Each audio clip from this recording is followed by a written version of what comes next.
નમસ્કાર વિદ્યાર્થી મિત્રો। તો આજનો આપણો જે કન્ટેન્ટ છે, કન્ટેન્ટનું નામ છે પૃથ્વીની સપાટીથી જેમ જેમ ઊંડાઈ તરફ જઈએ તેમ ગુરુત્વ પ્રવેગમાં થતા ફેરફાર શોધવાનું સૂત્ર જણાવો। તો વિદ્યાર્થી મિત્રો, અગાઉના લેક્ચરની અંદર આપણે પૃથ્વીની સપાટી પર ગુરુત્વ પ્રવેગનું સૂત્ર મેળવેલું, સાથે સાથે પૃથ્વીની સપાટીથી h ઊંચાઈએ એક બિંદુવત દળ આપણે સ્મોલ m લીધેલો। બિંદુવત દળ એટલે મેં કીધું એનું પણ કે સૂક્ષ્મ દળ આપણે ધારીશું, બરાબર છે। તો h ઊંચાઈએ પૃથ્વીની સપાટીથી ઊંચાઈએ આપણે ગુરુત્વ પ્રવેગનું સૂત્ર મેળવેલું। તો આજના કન્ટેન્ટની અંદર પૃથ્વીની સપાટીથી d જેટલી ઊંડાઈ આપણે ધારીશું અને જેમ જેમ ઊંડાઈએ જતા જઈએ તેમ તેમ ગુરુત્વ પ્રવેગના મૂલ્યમાં શું ફેરફાર થાય છે એનું આજે આપણે સૂત્ર સાબિત કરવાનું છે। તો આપણે એક આકૃતિ દ્વારા સમજવાનો પ્રયત્ન કરીશું કે અત્યારે હું એક પૃથ્વી દોરી રહ્યો છું। તો વિદ્યાર્થી મિત્રો, આપણી અર્થની સરફેસ મેં દોરી દીધી, એક પૃથ્વી દોરી દીધી છે। આની અંદર આપણે d જેટલી ઊંડાઈ ધારી લઈએ। ચલો, આ પૃથ્વીની સપાટી થઈ ગઈ, પૃથ્વીની સપાટી, બરાબર છે। તો પૃથ્વીની સપાટીથી સ્મોલ d જેટલી ઊંડાઈએ આપણે બીજો એક કાલ્પનિક ઘોડાની કલ્પના કરી લઈશું। સમજ પડે છે? તો અહીંયા આપણી પાસે અત્યારે બે ઘોડા આપણે ધારી શકીએ છીએ। એક આખો ઘોડો કે જેને આપણે પૃથ્વીથી ઓળખીશું, તો એ પૃથ્વીનું દળ જે હશે એના કેન્દ્ર પર જ કેન્દ્રિત થયેલું હશે કે જેને માસ ઓફ અર્થ થી ઓળખીએ છીએ। અને એની અંદર જો d ઊંડાઈ આપણે કાલ્પનિક ઘોડો એટલે આનો જ ભાગ છે વિદ્યાર્થી મિત્રો, પૃથ્વીનો જ ભાગ છે। તો એક ઘોડાને કલ્પના કરતા હોય તો એક ઘોડાનું દળ તો ફક્ત પછી આ સ્મોલ જેટલો આપણે ઘોડો ધાર્યો છે એટલું જ થશે ને। તો એને આપણે શું કહીશું વિદ્યાર્થી મિત્રો? ms થી ઓળખીશું, સ્મોલ માસ, બરાબર છે। એટલે જો આખો ઘોડાની કલ્પના કરતા હોય તો માસ ઓફ અર્થ કે જે પૃથ્વીનું દળ છે એના કેન્દ્ર પર કેન્દ્રિત થશે અને આ ઘોડાની અંદર આપણે d ઊંડાઈએ બીજો સ્મોલ દળનો ઘોડાની કલ્પના કરતા હોય। એ કહેવાનું તાત્પર્ય વિદ્યાર્થી મિત્રો, આ ઘોડો અલગ નથી પણ એની અંદરનો ભાગ છે, પણ જો એની અંદર d ઊંડાઈએ જો આ ઘોડાનું દળની કલ્પના કરતા હોય તો આપણે માસ સ્મોલ માસ થી કન્સિડર કરીશું, સ્મોલ ઘોડો। એટલે અહીંયા લખી દઉં છું, આપણે જે કલ્પના કરે છે એ સ્મોલ ઘોડાની કલ્પના કરી રહ્યા છે, બરાબર છે। હવે આ સ્મોલ ઘોડાની જે ત્રિજ્યા છે વિદ્યાર્થી મિત્રો, તો આટલી સ્મોલ ઘોડાની એટલે કે કેન્દ્રથી ત્રિજ્યાને આપણે સ્મોલ r થી ઓળખી લઈશું। સમજ પડે છે તમને? અને હા, જો આખી પૃથ્વીની ત્રિજ્યાની વાત કરીએ તો અહીંયા આપણે ઓળખી લઈશું r e। યસ કે નો? એકદમ સિમ્પ્લિસિટી માં વાત કરી। તો અહીંયા હવે તમે ધ્યાનથી દેખો કે અહીંયાથી આમ દેખીએ તો પણ અહીંયાથી દર્શાવ તો આખી અહીંયા કેન્દ્રથી પૃથ્વીની સપાટી સુધીની ત્રિજ્યા શું લખાય? re લખાશે અને અહીંયા re શું લખાશે? સ્મોલ r t લખાય કે ના લખાય? તો અહીંયા આવી રીતે લખું તો ચાલે ને? re એટલે ટોટલ કેન્દ્રથી પૃથ્વીની સપાટી સુધીનું અંતર। તો re બરાબર આપણે શું લખી શકીએ છીએ? Small r d। તો સ્મોલ r કે જે આપણા સ્મોલ ઘોડાની ત્રિજ્યા છે અને પ્લસ d કે સપાટીથી આપણે d જેટલી ઊંડાઈ એક સ્મોલ ઘોડો એની કલ્પના કરીશું। હવે અહીંયા વિદ્યાર્થી મિત્રો, હું જો સ્મોલ r ને સૂત્રનો કરતા બનાવી દઉં, બરાબર છે। તો d બરાબરની આ સાઈડ આવે તો સ્મોલ r ને સૂત્રનો કરતા બનાવે તો આપણે શું લખી શકીએ છીએ? re અને d આ સાઈડ આવે તો માઈનસ d, આવું પણ આપણે લખી શકીએ છીએ। તો સ્મોલ r ની જગ્યાએ re માઈનસ આપણે d થી ઓળખી શકીએ છીએ। દરેકના પૂર્ણ નામ તમને યાદ રહેવા જોઈએ। me ઇંગ્લિશમાં થી એનું નામકરણ તો સારી રીતે ઓળખાય। હંમેશા પહેલા આ લેટર પણ થોડોક આપણે e નીચે લખી રહ્યા છે એનું પણ આપણે ધ્યાન રાખીશું। અર્થ ઓફ માસ કે આખા પૃથ્વીનું દળ થશે, ms એટલે મેં જે સ્મોલ ઘોડો ધાર્યો છે એનું દળ, અને કોઈ પણ પદાર્થનું દળ પૃથ્વીનું દળ હોય કે સ્મોલ ઘોડાનું દળ હોય એના કેન્દ્ર પર કેન્દ્રિત થયેલું હોય છે। તો આપણે થોડું આકૃતિનું વર્ણન કરી લઈએ। તો આપણે અહીંયા લખીશું કે અહીંયા પૃથ્વીનું દળ ની છે અને પૃથ્વીની સપાટીથી તમે દેખી શકો છો પૃથ્વીની સપાટીથી d જેટલી ઊંડાઈએ आपने एक स्मॉल घोड़ो ની કલ્પના કરીશું બરાબર છે ચાલો અને તેની ત્રિજ્યા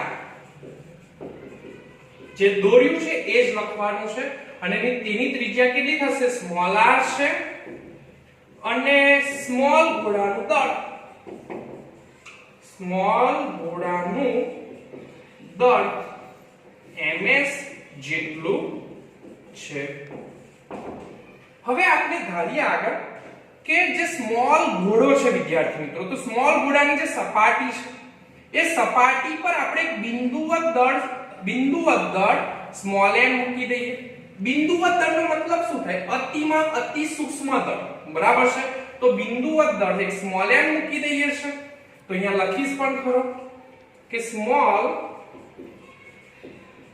ઘોડાની સપાટી પર आपने बिंदुवत दળ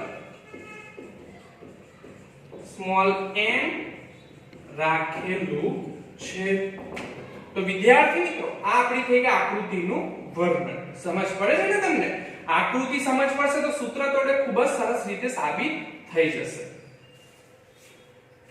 હવે આપણે વિદ્યાર્થી મિત્રો આગળ જે સૂત્ર સાબિત કરવા જે છે એના પહેલા થોડા એક સ્ટાન્ડર્ડ સૂત્ર અહીંયા જોઈ લઈએ છે જરા ધ્યાનથી દેખજો વિદ્યાર્થી મિત્રો અગાઉ ધોરણ 9 ની અંદર તમે આ સૂત્રનો અભ્યાસ કરેલો જ હશે તમને યાદ પણ હશે કે આપણે આવી રીતે લખતા હોય છે કે ઘનતા એટલે જેને આપણે રો થી ઓળખીએ છીએ તો ઘનતા રો દળ ભાગ્યા કદ એટલે દળને તમે એમ ઓળખો એટલે સૂત્ર લખો તો રો શું લખી શકાય દળને માસ બોલે ને ઇંગ્લિશમાં તો માસ અને કદને ઇંગ્લિશમાં શું બોલાશે વોલ્યુમ એટલે રો m/v હવે જો આપણે m ને સૂત્રનો કરતા બનાવી દઈએ બરાબર તો v અત્યારે ભાગાકારમાં છે તો ગુણાકારમાં જશે તો રો * v લખી શકાય કે ના લખી શકાય તો અહીંયા દળનું સૂત્ર શું લખી શકાય ઘનતા * કદ પણ હવે સાથે સાથે આપણે એક બીજું પણ સૂત્ર દેખી દઈશું કે અહીંયા ઘોડાનું કદ અહીંયા કદની વાત થાય છે ને તો ઘોડાનું કદ એટલે વિદ્યાર્થી મિત્રો આપણું ઘનફળનું સૂત્ર થાય ને ઘનફળ તો ઘોડાના ઘનફળનું સૂત્ર આપણને બધાને ખબર છે 4/3 પાઈ r ક્યુબ તો આ સૂત્ર આપણા થયા સંદર્ભ સૂત્ર તો આના પરથી હવે હું જે સૂત્ર બનાવું એ ખૂબ જ ધ્યાનથી તમે દેખજો તો અહીંયા હું લખું છું કે પૃથ્વી ની ઘનતા રો હોય અને પૃથ્વીનું દળ કે જેને હું me ઓળખું છું પૃથ્વીના દળને મેં શું કીધું છે me હોય તો આપણા સૂત્ર મુજબ દળ રો * v લખાશે તો અહીંયા વિદ્યાર્થી મિત્રો આ સંદર્ભ સૂત્ર છે સંદર્ભ સૂત્રને અહીંયા વેલ્યુ સાથે સરખાવવાનું તો આપણું સૂત્ર અહીંયા m રો v છે પણ અહીંયા આપણે પૃથ્વીના દળને શું કીધેલું છે me તો હું m ની જગ્યાએ અહીંયા શું મૂકીશ વિદ્યાર્થી મિત્રો સ્મોલ m ની જગ્યાએ હું મૂકી દઈશ me આ તો મુખ્ય સંદર્ભ સૂત્ર છે પણ આ m એટલે દળ પણ આપણે પૃથ્વીના દળને શેનાથી લીધેલું છે me પૃથ્વીની ઘનતાને તો આપણે શું નામ આપ્યું રો અને v કે જેને આપણે બોલીએ છીએ પૃથ્વીનું કદ તો અહીંયા ચાલો આપણે v નું સૂત્ર મૂકીએ ઘોડાનું કદ તો 4/3 ખૂબ જ ધ્યાનથી દેખજો પાઈ હવે આપણું મેઈન સૂત્રમાં અહીંયા r ક્યુબ છે પણ અહીંયા પૃથ્વીની ત્રિજ્યાને આપણે શું ધારેલું છે r ધારેલી છે તો અહીંયા સ્મોલ r ન લખાઈ જાય ભૂલમાંથી નું ધ્યાન રાખીશું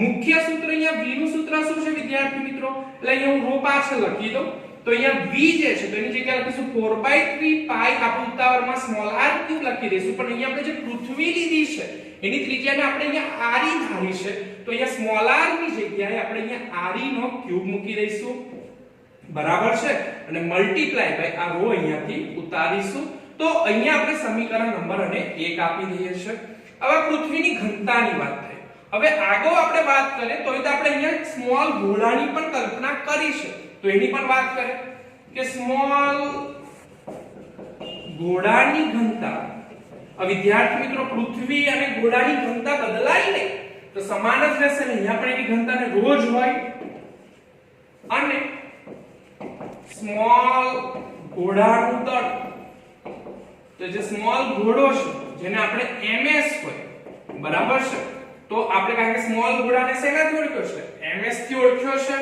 તો સ્મોલ ઘોડાનું દળ ms હોય તો આપણે પાછું ચાલો સૂત્ર મૂકીએ મુખ્ય સૂત્ર શું છે m = v × ρ સ્ટાન્ડર્ડ સૂત્ર મેં અહીંયા લખી દીધા પણ અહીંયા આપણું જે સ્મોલ ઘોડો છે એના દળને આપણે શેનાથી ઓળખ્યો ms હવે એના કદનું સૂત્ર લખીએ કદ એટલે ઘોડાના ઘનફળનું સૂત્ર અહીંયા ધ્યાન રાખજો 4/3 પાઈ તો બરાબર છે આ તો અચળ વેલ્યુ છે પણ જ્યારે અહીંયા r ક્યુબ કારણ કે આપણે સ્મોલ ઘોડાની ત્રિજ્યાને આપણે શું ધારી છે સ્મોલ ઘોડાની ત્રિજ્યા સ્મોલ r છે તો અહીંયા લખીશું સ્મોલ r ક્યુબ × ρ હવે ખાસ જોજો વિદ્યાર્થી મિત્રો તો ms = 4/3 પાઈ હવે હું સ્મોલ r ની જગ્યાએ અહીંયા re - d લખી શકું કે ના લખી શકું ઓળે મેં આગળ સમજાવ્યું બરાબર છે તો અહીંયા સ્મોલ r ની જગ્યાએ re - d લખતા તો અહીંયા લખી દઈએ સ્મોલ r ની જગ્યાએ re - d નો ક્યુબ અને બાજુમાં પાછળ ઘનતા ρ તો આપણું આ સૂત્ર શું થઈ ગયું સમીકરણ નંબર 2 તો અહીંયા હવે આપણે આગળ સમીકરણ 2 અને 1 નો ગુણોત્તર લઈશું તો ગુણોત્તર લેતા સમીકરણ 2 અને 1 નો ગુણોત્તર એટલે વન ટાઈપ ઓફ ભાગાકાર જ કહેવાય તો ms ના છેદમાં me લખી દઈશું ms ની વેલ્યુ શું છે આપણી પાસે અહીંયા દેખી શકીએ છે 4/3 પાઈ re - d નો ક્યુબ × ρ અને આપણે me ની વેલ્યુ ઉપરના સમીકરણમાં દેખો શું છે આપણી વેલ્યુ તો અહીંયા છે 4/3 પાઈ re ક્યુબ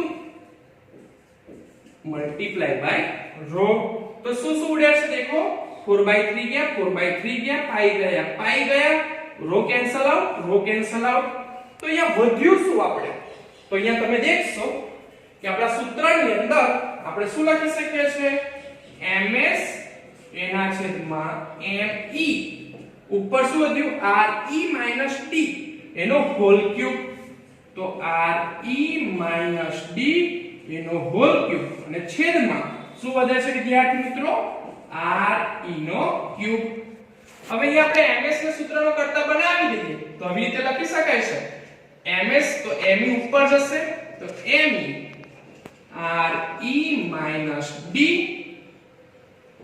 એનો હોલ ક્યુબ એના છેદમાં શું લખાશે વિદ્યાર્થી મિત્રો re ક્યુબ તો અને આપણે સમીકરણ નંબર શું આપી દઈએ છે 3 આપી દઈએ છે તો વિદ્યાર્થી મિત્રો આપણે ફરીવાર આકૃતિને ધ્યાનથી દેખ્યો તો આપણે કીધું કે d જેટલી ઊંડાઈ આપણે સ્મોલ ઘોડો ધાર્યો સ્મોલ ઘોડાનું જે દળ ms છે એ કેન્દ્ર પર કેન્દ્રિત થયેલું હશે અને આપણે અહીંયા જે સ્મોલ ઘોડાની જે સપાટી છે એના પર આપણે એક બિંદુવત દળ સ્મોલ m ધારેલો તો ગુરુત્વાકર્ષણના નિયમ મુજબ બે દળ ધરાવતા પદાર્થ હોય તો અહીંયા એમના પર ગુરુત્વાકર્ષણ બળ લાગે તો અહીંયા બે દળ ધરાવતા પદાર્થ આપણા માટે કોણ થયા એક સ્મોલ m થયો અને એક સ્મોલ ઘોડાનું દળ શું થયું વિદ્યાર્થી મિત્રો ms થયું એટલે અહીંયા આપણી પાસે અહીંયા જરા બતાવ તો આપણી પાસે જે આ સ્મોલ ઘોડો છે તો સ્મોલ ઘોડા પર અહીંયા એક બિંદુવત દળ સ્મોલ m છે અને સાથે સાથેના કેન્દ્ર પર આપણી પાસે અહીંયા જે કેન્દ્ર એટલે સ્મોલ ઘોડાનું જે દળ છે એના કેન્દ્ર પર કેન્દ્રિત થયેલું ms અને આ બે વચ્ચેનું અંતર શું હોય r હોય તો આ બે દળ વચ્ચે શું લાગશે ગુરુત્વાકર્ષણ બળ તો ગુરુત્વાકર્ષણ બળનું આપણે અહીંયા આના પરથી સૂત્ર બનાવીએ તો શું લખાય એનાથી તો લખી શકીએ કે d જેટલી ઊંડાઈએ આવેલા બિંદુવત દળ સ્મોલ m પર લાગતું ગુરુત્વાકર્ષણ બળ હું શોર્ટમાં લખી રહ્યો છું કે જેને F અને અહીંયા જે d જેટલી ઊંડાઈ છે એટલે હું FD લખી રહ્યો છું આ d એટલે ઊંડાઈનું સૂચક છે ને F એટલે બળ તો FD કહેવાશે વિદ્યાર્થી મિત્રો તો અહીંયા FD સંદર્ભ સૂત્ર લખું છું બાજુમાં આપણે આ સૂત્ર અગાઉ દેખેલું છે ગુરુત્વાકર્ષણનું સૂત્ર F = g m1 m2 r2 આ મેઈન સૂત્ર પરથી અહીંયા g તો ગુરુત્વાકર્ષણનો સાર્વત્રિક અચળાંક છે.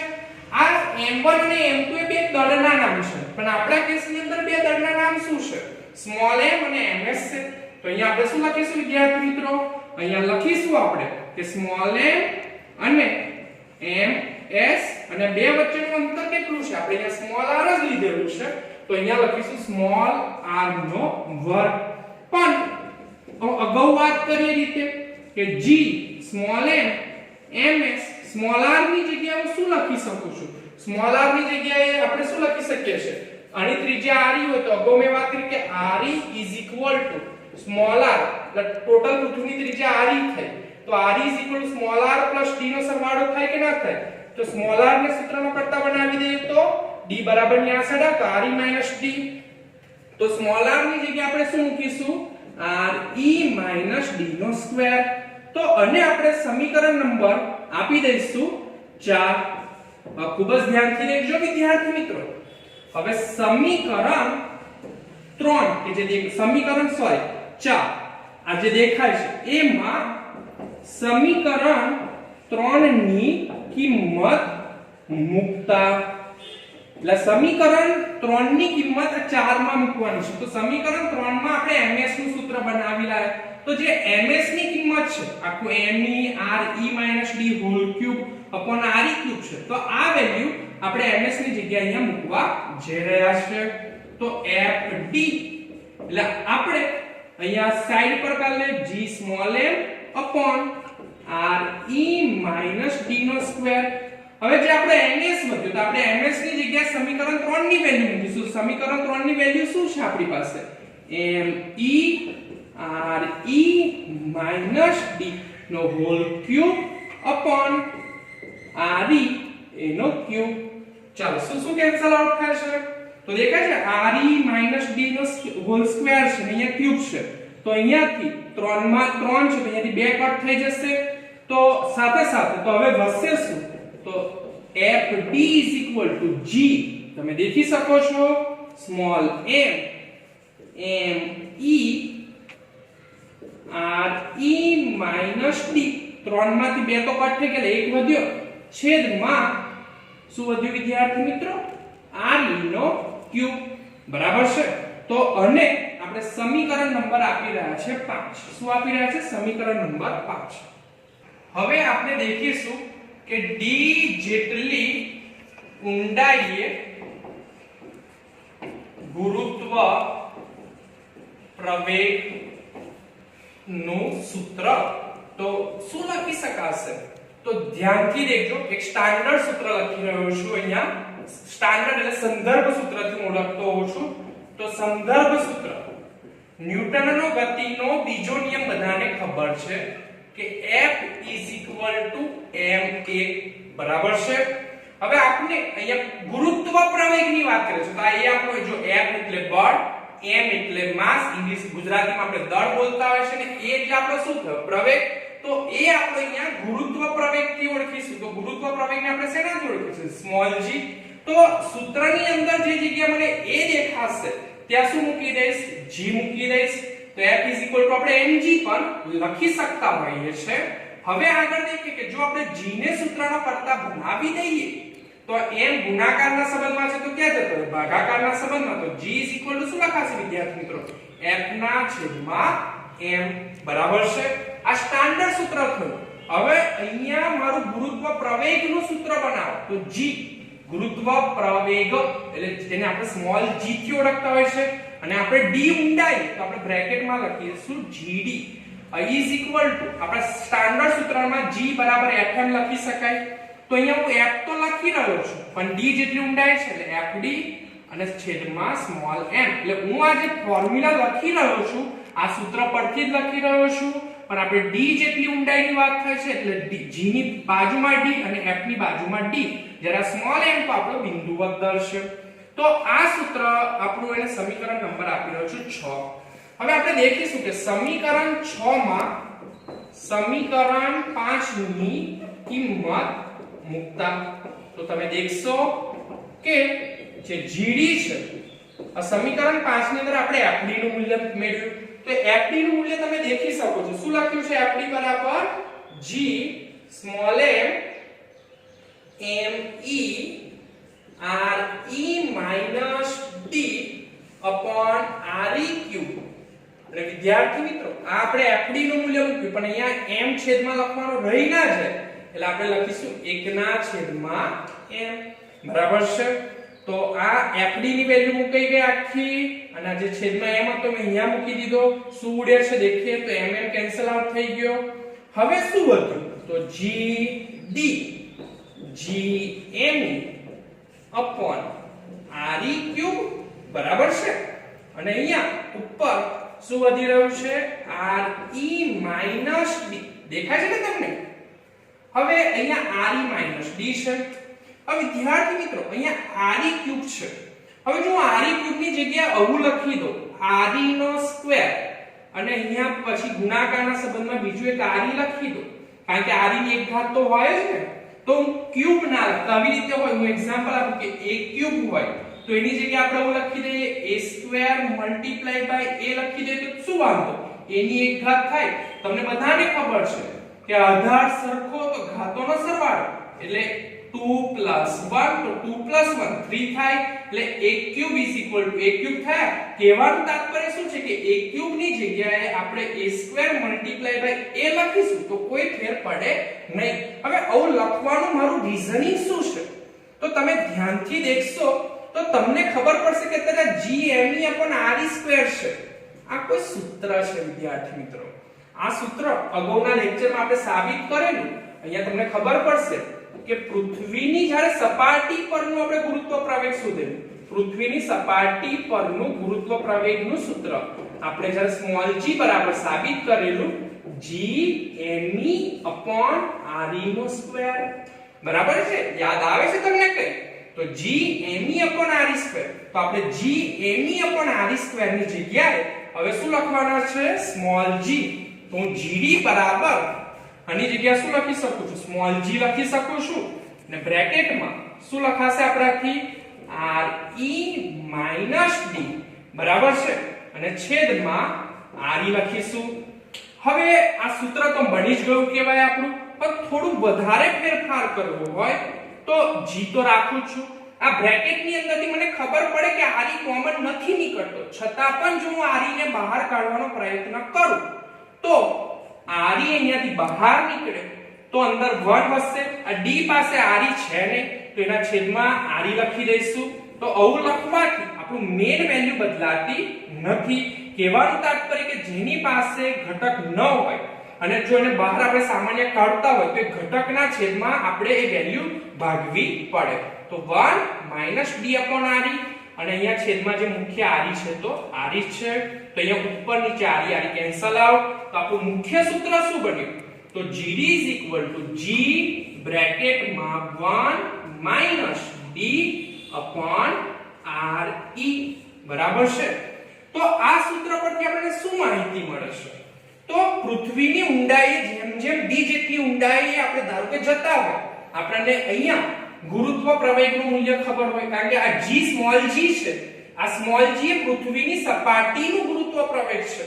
તો જો તમારે યાદ રાખવાનું કે બ્રેકેટની બાજુમાં સ્મોલ d લખેલો હોય તો પૃથ્વીની સપાટીની ઊંડાઈનો ગુરુત્વ પ્રવેગ દર્શાવે છે. અહીંયા તમે h લખેલું હોય તો ઊંચાઈનો ગુરુત્વ પ્રવેગ લખીનો ઓન્લી ફોર g એટલું લખેલું હોય એ પૃથ્વીની સપાટીનું ગુરુત્વ પ્રવેગ બતાવે છે. તો એનું મૂલ્ય તો તમને ખબર છે 9.8 મીટર પ્રતિ સેકન્ડ સ્ક્વેર.